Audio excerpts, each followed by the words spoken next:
मेरे दिव्य गुरुदेव श्री परमहंस योगानंद जी के द्वारा बहुत ही अच्छा टॉपिक, लालच को कैसे हटाएं, प्रलोभन को कैसे मात दें।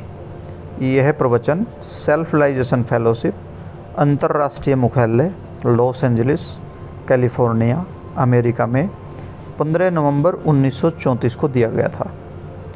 ब्रह्मांडीय भ्रम यानी कि माया हमारी अज्ञानता के कारण हमें सदा प्रलोभित करती है। इस प्रकार वह ईश्वर की ओर जाने में बाधा डालती है। ईश्वर शैतान को आसानी से नष्ट कर सकते थे, परंतु उस पर प्रेम के द्वारा विजय पाना अधिक पसंद करते हैं। जब भी हम इंद्रियों के अस्थायी सुख की अपेक्षा शाश्वत आनंद के दैवी उपहारों को चुनते हैं तो माया की अनिष्टकारी शक्ति नष्ट हो जाती है।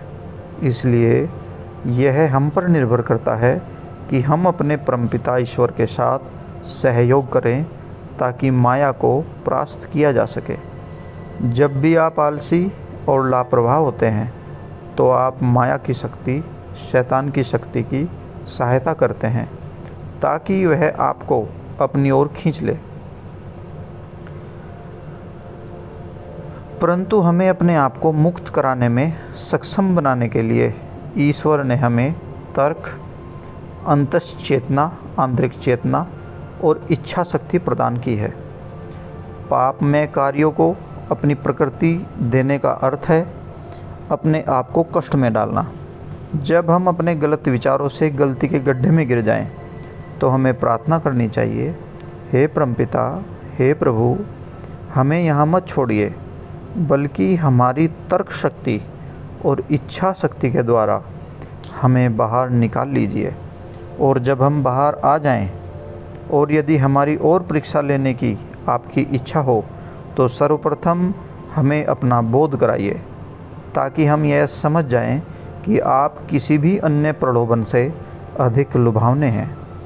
जब तक आप किसी विशिष्ट सुख को, जो आपके कल्याण के लिए हानिकारक है, अस्वीकार करने में इच्छुक न हों, तब तक आप शैतान के क्षेत्र में हैं, माया के चंगुल में हैं। ज्ञानेंद्रियों के हानिकारक प्रलोभन के सामने झुकने के अनिष्टकारी परिणाम कभी न कभी आप पर हावी ही होंगे। परंतु यदि आप विश्वस्त हो जाएं कि प्रलोभन आपके लिए हानिकारक है, क्योंकि यह सुख देने का वचन तो देता है परंतु अंत में दुख ही देता है, तब आप माया की शक्ति को मात दे सकते हैं। इंद्रिय अनुभव लुभावने क्यों होते हैं? प्रलोभन लुभावने होते हैं, इसमें कोई संदेह नहीं है। हमारी सभी इंद्रियां, शक्तियां बाह्य संसार की ओर निर्दिष्ट होती हैं। जीवन शक्ति की धारा मस्तिष्क से नाड़ियों द्वारा नेत्रों, कानों, नाक, जिह्वा और त्वचा में प्रवाहित हो रही है। इन साधनों, इन इंद्रियों के द्वारा जो संवेदनाएं हम अनुभव करते हैं, वे ऊर्जा की उस बहिर्मुखी धारा के प्रभाव का परिणाम है और हम उस अनुभूति को पसंद करने को प्रवृत्त होते हैं, आदि होते हैं। यदि इंद्रियों का आकर्षण है, यही तो इंद्रियों का आकर्षण है, उनमें अति लिप्त हो जाना खतरनाक है। जब तक व्यक्ति ज्ञान में स्थित न हो जाए, बाहर की ओर बहने वाली ऊर्जा उसे इंद्रियों के बंधन में डाल देती है। इंद्रियों की 5 किरण वाली खोज बत्ती यानी कि सर्च लाइट द्वारा हम भौतिक जगत को देखते और खोजते हैं। इंद्रियों के द्वारा हम उन वस्तुओं को पसंद करना सीखते हैं जो देखने, सुनने, सूंघने, चखने और स्पर्श करने में अच्छी लगती है। किसी विशेष संवेदना की इच्छा एक आदत बन जाती है। समस्या यह है कि अधिकांश लोगों को परमात्मा का कोई अनुभव नहीं होता जो भौतिक पदार्थ के पीछे छुपे हैं। इसलिए उनके पास इंद्रियों को उत्तेजित करने और सुख देने वाले बोध और आत्मा के अज्ञात अकथनीय आनंद के बीच तुलना करने वाला कोई मापदंड ही नहीं होता। और तब तक तुलना करने का कोई अवसर नहीं होता जब तक कि व्यक्ति ने समस्त इंद्रिय प्रलोभन को त्याग नहीं दिया है अथवा वह मानसिक रूप से अप्रभावित नहीं हो जाता है। इस फंदे से बचने का केवल एक ही रास्ता है, तर्क अथवा अनुभव द्वारा यह जान लेना कि इनसे उत्तम आनंद भी है। आदत एक निर्दयी तानाशाह है। हानिकारक अनुभवों से बचने के लिए धर्मादेश सामान्यतः व्यर्थ हो जाते हैं। जब कभी आप किसी व्यक्ति को कुछ कार्य न करने का आदेश देते हैं तो वह तुरंत उस कार्य को करना चाहता है। निषिद्ध फलों का स्वाद शुरू में ही मीठा लगता है परंतु अंत में कड़वा। फिर भी लोग कितने ही कष्ट क्यों न झेल लें, वे अपने लिए वही हानिकारक कार्य करते रहते हैं। एक बार आपने किसी इंद्रिय अनुभव को पसंद को मन में बसा लिया तो वह आदत एक तानाशाह की तरह मस्तिष्क में बैठ जाती है और आपको उसी में लिप्त होने के लिए निर्देश देती रहती है, चाहे वह आपके सर्वोत्तम हितों के विरुद्ध ही क्यों न हो। आप उस कार्य को दोबारा करना भी नहीं चाहे, फिर भी आप उसे करते ही रहते हैं।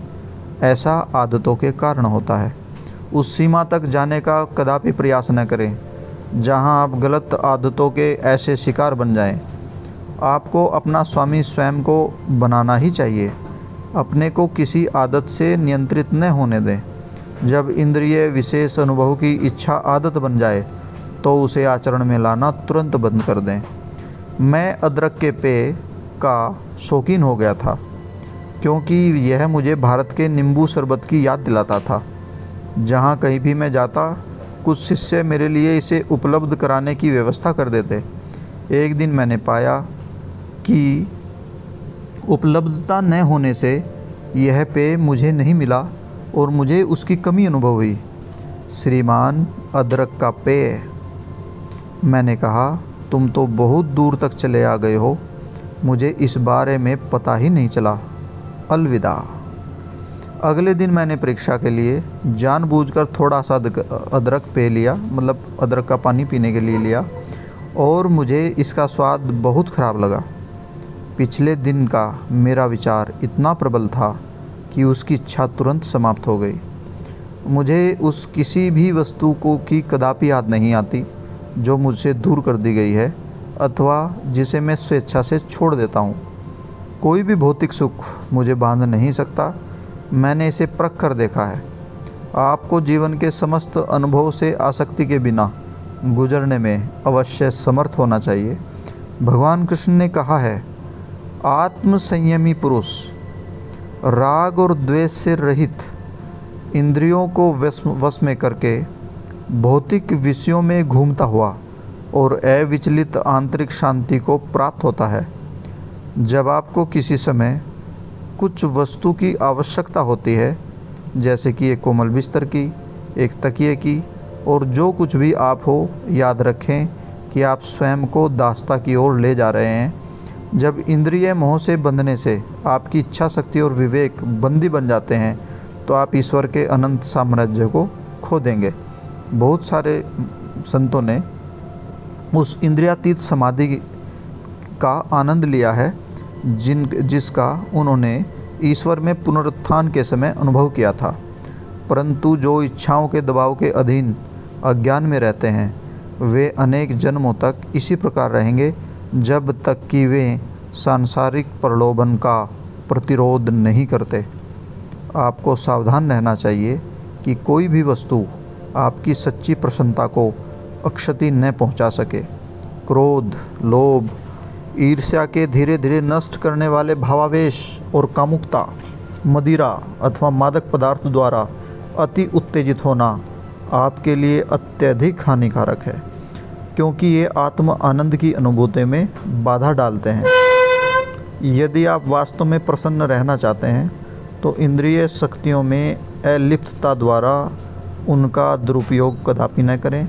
सदा पोषित, सदा असंतुष्ट, सदा अपोषित, सदा संतुष्ट। अहितकर इंद्रिय अनुभव के लिए यह एक अच्छी युक्ति है। जय गुरु जी।